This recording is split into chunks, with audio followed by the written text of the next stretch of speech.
Baik, saya mulai ya. Assalamualaikum warahmatullahi wabarakatuh. Waalaikumsalam warahmatullahi wabarakatuh. Selamat malam semuanya. Gimana kabarnya? Alhamdulillah, lebih baik. Allahu Akbar. Oke, sebelumnya saya ucapkan terima kasih kepada teman-teman semua yang sudah mau meluangkan waktu untuk berpartisipasi dalam ruang Zoom saya malam hari ini. Jadi malam ini saya akan menjelaskan sedikit materi tentang inflasi, tapi sebelum mulai ke materi, sebaiknya kita berdoa terlebih dahulu ya. Berdoa mulai.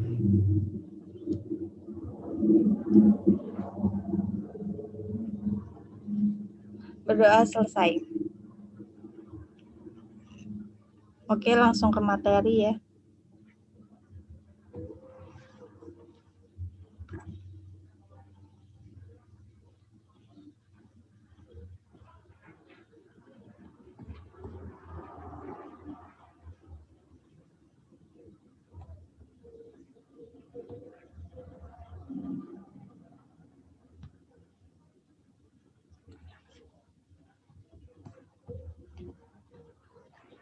Oke, slide pertama yaitu saya akan menjelaskan tentang pengertian inflasi. Pengertian inflasi itu menurut Kamus Besar Bahasa Indonesia atau KBBI, inflasi diartikan sebagai kemerosotan nilai uang kertas karena banyaknya dan cepatnya uang kertas beredar sehingga menyebabkan naiknya harga barang-barang. Sementara pengertian lain dari Badan Pusat Statistik atau BPS menyebut bahwa inflasi adalah keadaan perekonomian negara di mana ada kecenderungan kenaikan harga-harga dan jasa dalam waktu yang panjang. Hal ini disebabkan karena tidak seimbangnya arus ruang dan barang. Baik, slide selanjutnya yaitu tentang faktor-faktor penyebab inflasi. Yang pertama yaitu ada inflasi karena bertambahnya uang yang beredar atau quantity theory inflation.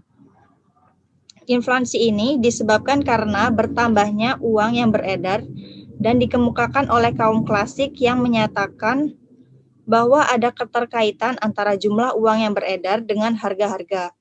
Jadi apabila jumlah barang tetap namun jumlah uang yang beredar lebih besar 2 kali lipat, maka harga barang pun menjadi lebih mahal 2 kali lipat. Terus yang kedua ada inflasi karena kenaikan biaya produksi atau cost push inflation. Nah, inflasi ini disebabkan karena adanya dorongan kenaikan biaya produksi dalam jangka waktu tertentu secara terus-menerus. Jadi secara umum inflasi kenaikan biaya produksi ini disebabkan karena desakan biaya produksi yang terus naik. Yang ketiga yaitu ada inflasi campuran atau mixed inflation. Inflasi campuran ini terjadi karena adanya kenaikan penawaran dan permintaan. Hal ini terjadi karena adanya ketidakseimbangan antara penawaran dan permintaan. Jadi ketika permintaan terhadap suatu barang atau jasa bertambah, kemudian mengakibatkan penyediaan barang dan faktor produksi menjadi turun. Jadi sementara itu pengganti atau substitusi untuk barang dan jasa tersebut terbatas atau tidak ada. Dan yang terakhir yaitu inflasi karena struktural ekonomi yang kaku atau struktural teori inflation. Jadi produsen tidak bisa mencegah dengan cepat kenaikan permintaan yang diakibatkan oleh pertumbuhan penduduk. Jadi akibatnya permintaan sulit dipenuhi saat ada pertumbuhan jumlah penduduk. Secara umum, inflasi merupakan kejadian atau gejala ekonomi yang tidak bisa dihilangkan secara tuntas. Oke, selanjutnya yaitu jenis-jenis inflasi.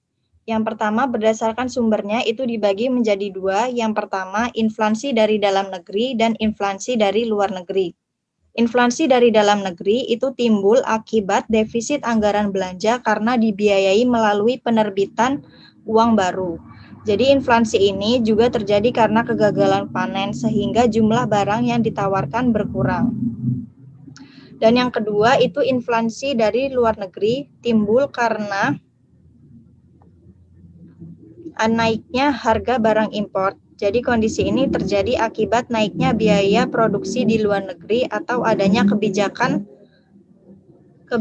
tarif bea impor barang. Selanjutnya yaitu berdasarkan cangkupan pengaruh kenaikan harga. Itu dibagi menjadi 3. Yang pertama inflasi tertutup, yang kedua inflasi terbuka, dan yang ketiga inflasi tidak terkendali. Inflasi tertutup atau closed inflation yaitu kenaikan harga secara umum yang berkaitan dengan satu atau dua barang tertentu secara berkelanjutan. Inflasi terbuka atau open inflation yaitu kenaikan harga barang yang terjadi secara keseluruhan atau agregat. Yang ketiga yaitu inflasi tidak terkendali atau hyperinflation. Yang dimaksud inflasi tidak terkendali itu adalah inflasi yang tinggi sehingga harga barang terus berubah dan naik. Keadaan ini biasanya menyebabkan nilai uang terus merosot.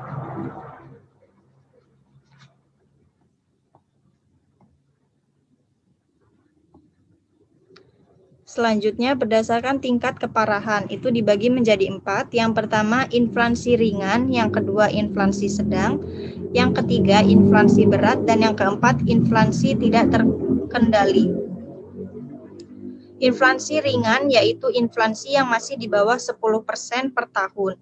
Jadi meskipun harga barang umum naik terus-menerus, inflasi ringan itu biasanya belum menimbulkan krisis ekonomi. Yang kedua inflasi sedang, yaitu inflasi yang terjadi pada tingkat 10-30% per tahun. Inflasi ini sudah menimbulkan dampak bagi masyarakat berpenghasilan tetap. Yang ketiga yaitu inflasi berat, yaitu inflasi dengan tingkat keparahan 30-100%. Jadi pada inflasi ini masyarakat biasanya lebih memilih untuk menyimpan uang. Masyarakat juga enggan menabung karena bunga tabungan lebih rendah daripada laju inflasi. Yang terakhir yaitu inflasi tidak terkendali, yaitu inflasi yang menunjukkan tingkat keparahan di atas 100%. Biasanya peristiwa ekonomi ini menimbulkan kehancuran ekonomi. Nilai uang mengalami penurunan secara drastis. Bahkan masyarakat juga tidak lagi percaya terhadap uang sehingga kembali berkembang sistem barter. Yang terakhir yaitu berdasarkan penyebabnya itu dibagi menjadi 2. Yang pertama, inflasi tarikan permintaan atau demand pull inflation. Itu adalah inflasi yang terjadi karena bertambahnya jumlah barang atau jasa yang diminta masyarakat, investor, atau pemerintah. Yang kedua, inflasi dorongan biaya atau cost push inflation. Itu biasanya terjadi karena naiknya biaya produksi, yaitu biaya bahan baku dan gaji atau upah.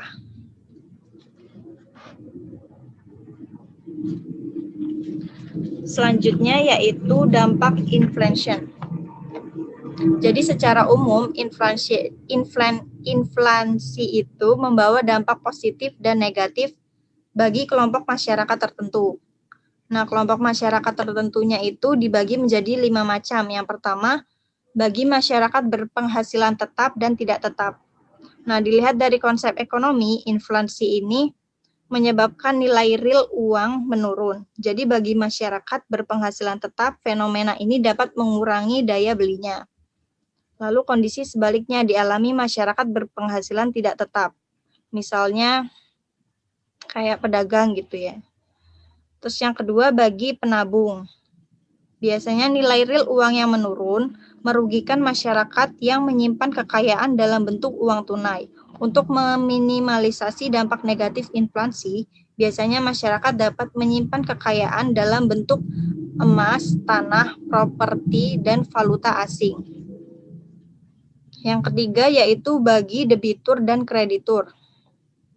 Bagi debitur atau orang yang meminjamkan uang, inflasi itu akan menguntungkan. Saat pembayaran utang, nilai real uang lebih rendah daripada saat meminjam uang dari kreditur. Dan sebaliknya, bagi kreditur, orang yang meminjamkan uang, inflasi dianggap merugikan. Saat pengembalian uang pinjaman oleh debitur, nilai real uang menurun daripada saat meminjamkan uang. Yang keempat yaitu bagi produsen. Peristiwa inflasi akan direspon produsen dengan menaikkan harga jual. Biasanya di satu sisi, inflasi menyebabkan biaya produksi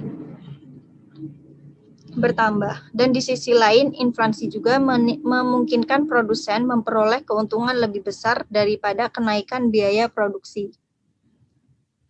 Yang kelima yaitu bagi perekonomian nasional. Bagi perekonomian nasional, dampak inflasi itu antara lain meningkatkan suku bunga, menurunnya tingkat investasi, menurunnya daya saing produk nasional, menyebabkan defisit neraca pembayaran, mendorong penanaman modal bersifat spekulatif, menimbulkan kegagalan pelaksanaan pembangunan ekonomi, merosotnya tingkat kehidupan dan kesejahteraan masyarakat.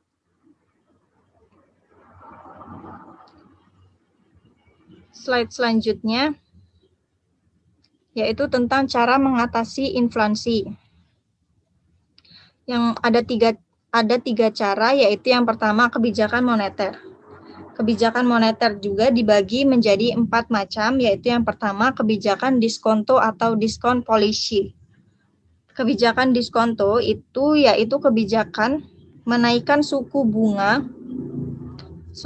bank agar masyarakat menabung ke bank. Jadi semakin banyak uang yang ditabung ke bank, jumlah uang beredar dalam masyarakat itu akan semakin berkurang. Yang kedua yaitu operasi pasar terbuka atau open market policy.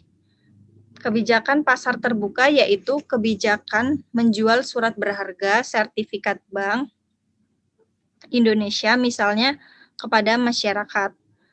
Terus yang ketiga yaitu ada cadangan kas minimum atau requirement cash ratio. Kebijakan cadangan kas minimum yaitu menaikkan presentase cadangan kas minimum di bank umum. Kebijakan ini mengharuskan bank umum menahan uang lebih banyak sehingga mengurangi jumlah uang beredar. Dan yang keempat yaitu kebijakan kredit selektif. Jadi kebijakan kredit selektif yaitu kebijakan memperketat persyaratan kredit. Yang kedua yaitu ada kebijakan fiskal. Itu ada 2 macam. Yaitu yang pertama mengatur pengeluaran pemerintah. Jadi kebijakan ini memungkinkan pemerintah mengatur atau mengendalikan pengeluaran negara. Jadi pemerintah mengurangi permintaan barang atau jasa sehingga harganya tetap stabil. Dan yang kedua menaikkan tarif pajak. Kebijakan menaikkan tarif pajak itu biasanya bertujuan menambah penerimaan sektor pajak. Yang ketiga ada kebijakan non-moneter dan non-fiskal. Itu ada 3 macam. Yang pertama meningkatkan produksi dan menambah jumlah barang di pasar. Yang kedua menetapkan harga maksimum untuk beberapa jenis barang. Dan yang ketiga menstabilkan pendapatan masyarakat.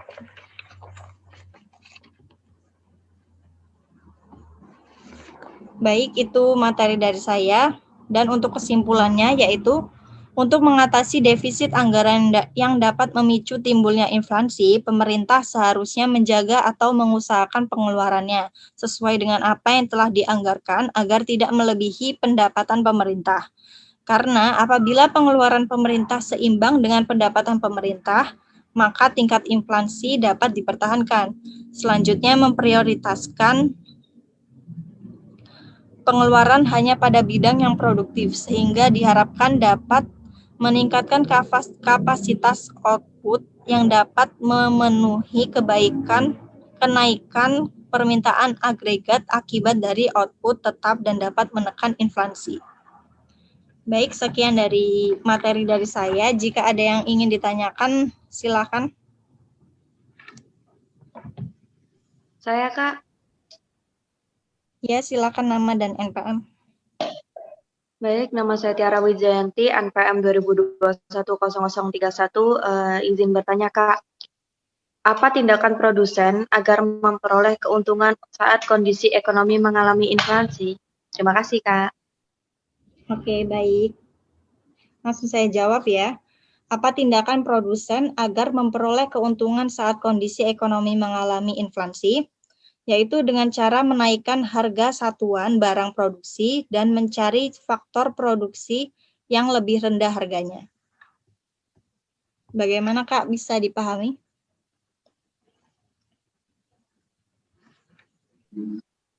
Bisa dipahami, Kak. Terima kasih. Oke, sama-sama. Ada lagi yang mau bertanya?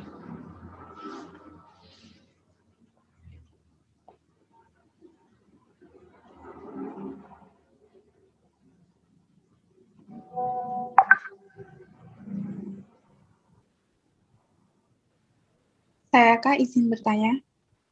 Oke, nama dan NPM. Perkenalkan, nama saya Yestina Arini, NPM 20210034. Apa dampak negatif laju inflasi yang tinggi bagi kondisi sosial ekonomi masyarakat? Terima kasih. Oke, langsung saya jawab ya.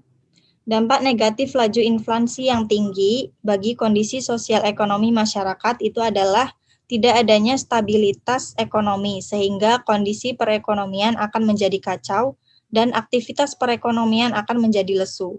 Gejala dari perekonomian yang melesu ini dapat dilihat dari penurunan tingkat daya beli masyarakat di pasaran.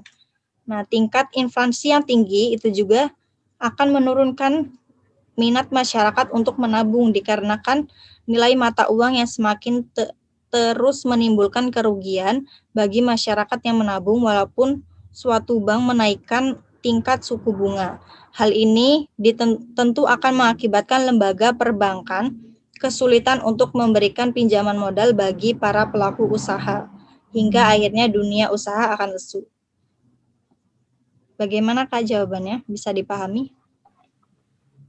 Bisa Kak, terima kasih atas jawabannya. Ada lagi yang ingin bertanya?